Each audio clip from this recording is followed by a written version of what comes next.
ಒಂದು ಸಲ ಒಬ್ಬ ಗೊಂಬೆ ಮಾರುವನು 3 ಗೊಂಬೆಗಳನ್ನು ತಂದಿರುತ್ತಾನೆ.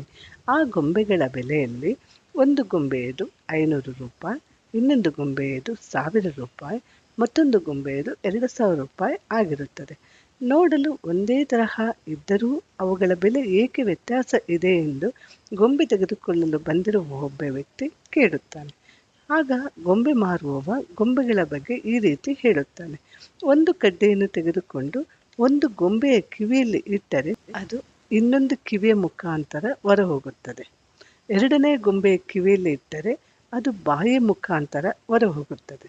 ನಂತರ ಮೂರನೆಯ ಗೊಂಬೆಯ ಕಿವಿಯಲ್ಲಿ ಇಟ್ಟರೆ ಅದು ತಲೆಗೆ ಹೋಗುತ್ತದೆ. ಇದರಿಂದ ಅರ್ಥವಾಗುವುದು ಏನೆಂದರೆ, ಮೊದಲನೆಯ ಗೊಂಬೆ ತಾನು ಏನೇ ಕೇಳಿದರೂ ಅದನ್ನು ಇನ್ನೊಂದು ಕಿವಿಯಲ್ಲಿ ಬಿಡುತ್ತದೆ. ಎರಡನೇ ಗೊಂಬೆ ತಾನು ಕೇಳಿದ್ದನ್ನು ಬಾಯಿಯ ಮುಖಾಂತರ 4 ಜನಕ್ಕೆ ತಿಳಿಸುತ್ತದೆ.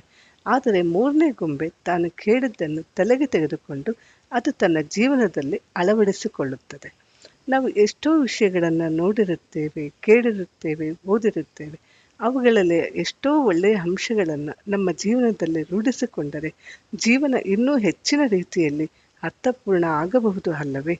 ನೋಡಿ, ನೀವು ಯಾವ ಗೊಂಬೆ ಆಗಲು ಇಷ್ಟಪಡುತ್ತೀರಿ?